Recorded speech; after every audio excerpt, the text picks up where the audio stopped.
Salut tout le monde, comment allez-vous? Moi ça va plutôt bien. Aujourd'hui on se retrouve pour une nouvelle vidéo. Aujourd'hui on va parler un petit peu d'Atlanta, surtout sa situation un petit peu au niveau du rap et ce qui est en train de se passer. Alors je sais pas si vous avez remarqué, mais Atlanta pour le moment est un peu, depuis un long moment en fait, sous les feux des projecteurs sur pas mal de points. Voilà, il y a quand même pas mal de monde qui sont en train de se retourner concrètement contre Atlanta. Alors, qu'est-ce qui se passe? Là, on va me prendre pour un fou sur certains points, pour ceux qui suivent pas vraiment le truc. Qu'est-ce qui se passe? Qu'est-ce que je raconte? Qu'est-ce que je baragouine? D'où ça vient cette histoire-là? D'où je pense, là c'est vraiment penser qu'il peut y avoir un truc contre Atlanta qui peut se faire petit à petit. Faudra peut-être du temps, mais qui peut se faire petit à petit.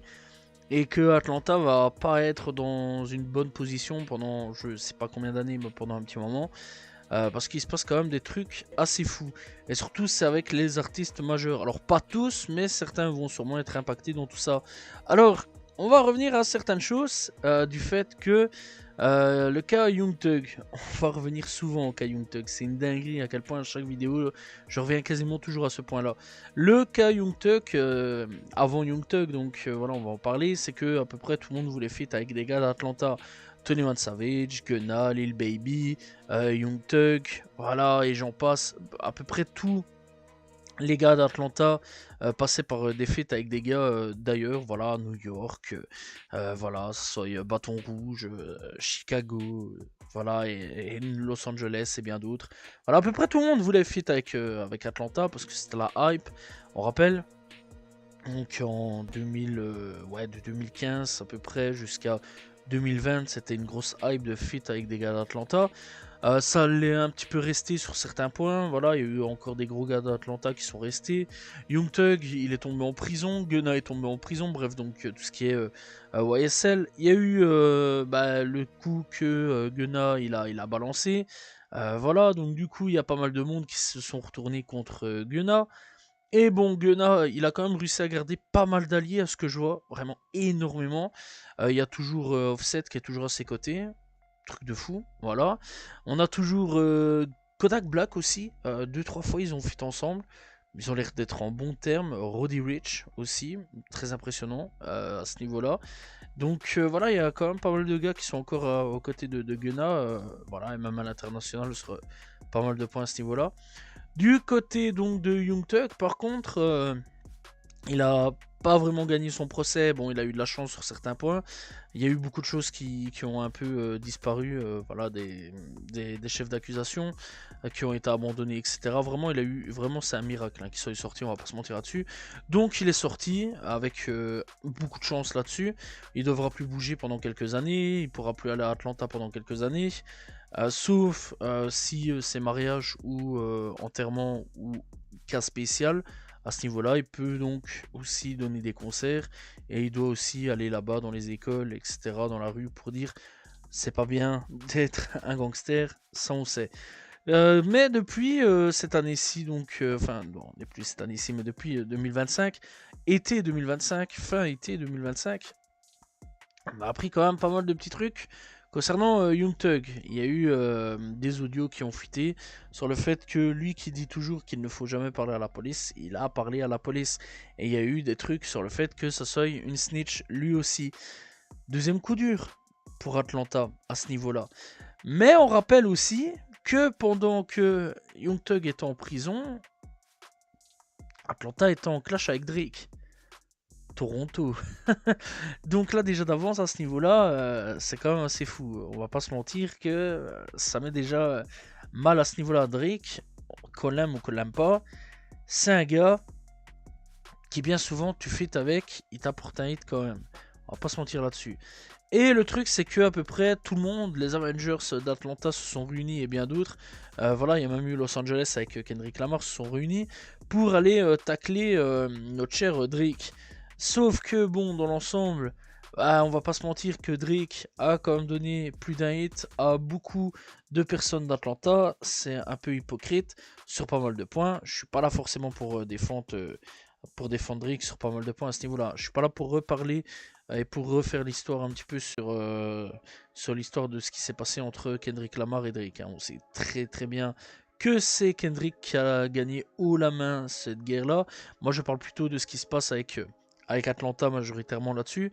C'est que certains sont hypocrites, ils traînaient avec eux, voilà, ils allaient au bar, au strip ensemble, voilà, ça a bu ensemble, ça a rigolé, voilà, ça s'est fait twerker dessus, ils étaient à plusieurs, voilà, c'est passé, ça a fait des soirées de fou là-bas à Atlanta dans les clubs, etc. On sait bien, voilà, ils ont toujours traîné ensemble, et puis du jour au lendemain, ouais, t'es une salope, toi, on n'en a rien à foutre, mon gars, on veut plus de toi dans notre ville, dégage, va loin d'ici. Bon, déjà d'avance, là, les gens, ils se sont dit, ouais, il y a un petit problème quand même, quelque part. Bon, voilà, déjà d'avance, les gars de Toronto, je pense que c'est un peu mort, sauf exception de Weeknd, par exemple. Mais il y a des gars sûrement d'Atlanta qui se sont dit, ouais, c'est un peu chaud quand même d'aller là-bas, tu donnes des hits et finalement en fait tu te fais cracher dessus.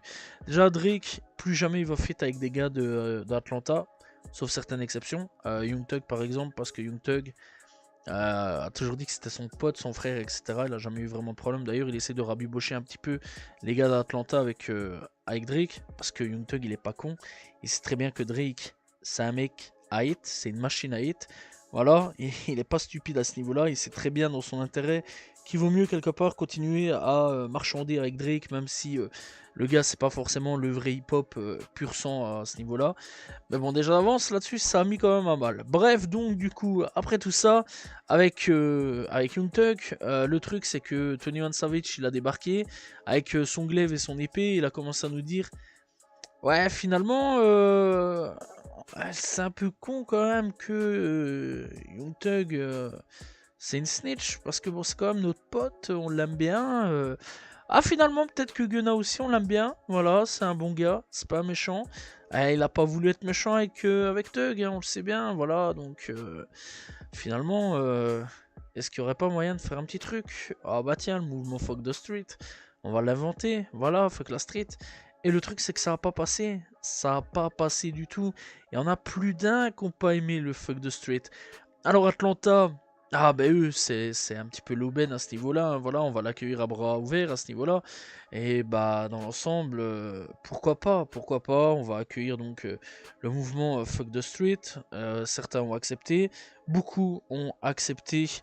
Donc le mouvement Fuck the Street. Et donc, ce qui se passe, c'est que dans l'ensemble, certains n'ont pas du tout accepté le mouvement Fuck the Street. Bref, alors, dans l'ensemble, ce qui se passe, c'est que clairement, les gens qui n'ont pas accepté, c'est des gars de Bâton Rouge, NBA Homeboy, n'a pas trop accepté tout ça. Il y a des gars de Los Angeles qui n'ont pas trop accepté certaines choses là-dessus. Voilà, surtout les gangsters avérés. Il y a des gars comme Pusha T, etc. Donc tout ce qui est aussi Memphis, Texas aussi, qui n'ont pas trop accepté dans l'ensemble. Voilà, Pusha T, il a clairement dit que lui, il était la street même. Donc du coup, il y a des portes qui commencent à se refermer sur certains points. Et il y a New York avec Fabio Foreign qui en ce moment est en pétard contre 21 Savage. Clairement, qui lui clairement a dit mon gars, t'es une salope. À 21 Savage, clairement là c'est en train de péter. Là c'est depuis quelques heures, quelques jours, là en ce moment c'est en train d'exploser. Parce que 21 Savage il a fait le mouvement Fuck the Street. Et Fabio Foreign il a été en interview sur Academics. Il a clairement dit que le mouvement c'était en gros de la merde, qui lui c'était la street, etc. Que en gros, il fait un peu passer Atlanta pour des clowns sur certains points, voilà, en disant que Atlanta, en gros, c'est un peu une ville de snitch sur certains points. Un peu des gars qui se retournent une fois que il y a moyen de se retourner et que, en gros, s'il y a moyen de faire la paix avec notre gars, parce que même si c'est une snitch, on l'aime bien quand même. 6ix9ine s'en est mêlé aussi, quelque part, il a pas eu tort non plus. 6ix9ine, il est là, il a pointé du doigt. Gars encore de New York, il a dit ouais, mais moi, quand j'ai balancé, vous derrière. Vous m'avez plus voulu dans l'industrie. Est-ce qu'on peut dire que 6ix9ine a tort? Non, il a pas tort. Donc clairement, dans l'ensemble, ça provoque quand même pas mal de tensions. Il y a Fabio Foreign, il y en a d'autres qui sont là. Il y a 2-3 petits gars de Chicago aussi qui ont dit ouais, mais nous, le mouvement Fuck the Street, on s'en bat les steaks, clairement. Et il y a des gars un peu de partout en fait qui sont là, qui sont en train de tacler le mouvement Fuck the Street et qui petit à petit vont refermer la porte à Atlanta en disant ouais, mais c'est des rats, c'est des rats. Qu'est-ce que vous voulez que je dise d'autre? C'est la vérité, quelque part. Là-bas, en fait, quelque part, tu snitch, mais on trouve des trucs pour dire, ouais, mais finalement, en fait, c'est notre pote. Et le fait est qu'aujourd'hui, c'est en train d'exploser dans la tronche à 21 Savage, alors que, quelque part, bah, il a pas tort, en fait. 21 Savage, c'est le gars le plus intelligent d'Atlanta sur pas mal de points. Le gars, il a pas tort, il a compris que la rue, c'était de la merde. La rue, c'est pas cool, c'est pas bien du tout. C'est pas parce que tu fais le thug dans la rue que forcément c'est un truc de bien, absolument pas. Il sait comment ça finit, il a vu des morts, il a vu des proches morts, se faire tuer, etc. à cause de la rue. Et là, il réfléchit, il arrive tout doucement, s'il n'est pas déjà dans la trentaine, il a envie de construire une famille. Là maintenant, il est avec Lato. Lato aussi, elle se fait terminer par Fabio d'ailleurs. Mais là maintenant, il est avec Lato. Je pense qu'il a envie de se poser avec Lato. Peut-être qu'il a envie d'avoir des enfants avec Lato. Qui sait? Que du bonheur pour eux. Peut-être qu'il a envie de se marier avec elle. Peut-être même qu'il se projette avec elle. Et aujourd'hui, je pense que c'est un gars qui a envie de se poser, construire une vie, construire une famille. Voilà, rester sur Atlanta, pourquoi pas, mais construire quand même quelque chose. C'est un gars quand même qui, ouais, il devient, ça devient un petit peu le sage quelque part d'Atlanta, qui envoie des ondes positives, qui envoie un fuck the street. Voilà, et en fait, bah, quelque part, il a pas tort. Il a pas tort. Ça me rappelle un petit peu un moment. Bon, après, Nelly Choppa, c'est un peu différent. Lui, il est complètement con. Mais à un moment, Nelly Choppa, quand il était un petit peu pour son mouvement de paix qui a duré 24 heures, le temps d'un snap, le temps d'un album, voilà, donc il était pour la paix, etc. pendant quelques temps. Et c'était cool, ce truc-là, voilà, d'être un petit peu pour la paix, etc. Moi, je suis totalement pour, parce que ce serait quand même qu'on perd énormément de rappeurs à cause de la rue. Voilà, le fait de se fusiller, le fait de se descendre l'un l'autre, les histoires de gang, etc. C'est pas mauvais, mais le problème c'est que ce mouvement-là est en train tout doucement de refermer des portes. Alors je pense clairement que ce qui va se passer, c'est que Atlanta va former un truc en mode solo avec Atlanta, ils vont faire qu'avec eux. Dans l'ensemble, c'est ce que je pense, avec peut-être quelques-uns qui ont envie d'aller rapper avec eux. Pourquoi pas? Certains vont peut-être avoir la chance de pouvoir gratter le marché US dans l'ensemble, aller un peu partout dans toutes les villes où ils veulent et aller fêter avec n'importe qui. Je sais pas qui, mais voilà, dans l'ensemble, je pense clairement qu'il y en a d'autres qui vont pouvoir quand même profiter. Mais clairement, dans l'ensemble, on peut partir vers une grosse enrôle. Et aujourd'hui, si Fabio Foreign arrive un petit peu à son coup d'éclat, il y a peut-être moyen quand même à ce qu'on parte sur une guerre entre New York et Atlanta. À voir, je dis bien, mais il y a peut-être moyen à ce qu'on parte sur une guerre entre New York et Atlanta. À voir, mais clairement, ça chauffe quand même entre les rappeurs à ce niveau-là. Parce que 21 Savage et Fabio Foreign sont en train d'exploser et ils peuvent réunir l'un l'autre leur ville contre l'un l'autre contre leur ville. Voilà, et enfin leur ville respective, ça peut rentrer en guerre quoi. Voilà, donc Atlanta versus New York. Après, à voir ce qui va se passer. On espère bien sûr que ça va s'apaiser, mais clairement, c'est très très mal sorti. Et à ce niveau-là, ça part très très mal à ce niveau-là, quoi. Donc ça peut partir vers une guerre. Alors je sais pas ce que vous en pensez, est-ce que peut-être je suis en train de taper un truc, en train de taper un rêve ou je sais pas quoi. J'espère que non. Voilà. En train de me taper un trip tout seul. J'espère que non. Franchement, enfin j'espère que oui plutôt. Je suis en train de me taper un trip solo. Mais j'espère vraiment qu'il va pas y avoir une grosse guerre à ce niveau-là à l'intérieur des États-Unis pour avec le rap contre Atlanta, parce qu'Atlanta aujourd'hui est hyper important quand même pour le rap à ce niveau-là, ce serait quand même assez dommage. En tout cas, je sais pas ce que vous en pensez. Voilà, et bah c'est fini pour cette vidéo. Voilà, il y a potentiellement une guerre qui est en train de se faire entre Atlanta, New York et peut-être d'autres quartiers. En tout cas, bon, aujourd'hui, il y a beaucoup de personnes qui sont en train de refermer leurs portes sur Atlanta.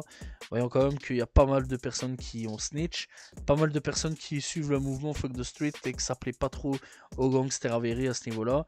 Donc, à voir vers où ça va aller. En tout cas, j'espère que vous avez apprécié la vidéo. N'hésitez pas à vous abonner, liker, commenter, partager. On se retrouve demain pour une nouvelle vidéo très prochainement pour un nouveau débat sur le rap. Salut tout le monde, ciao ciao.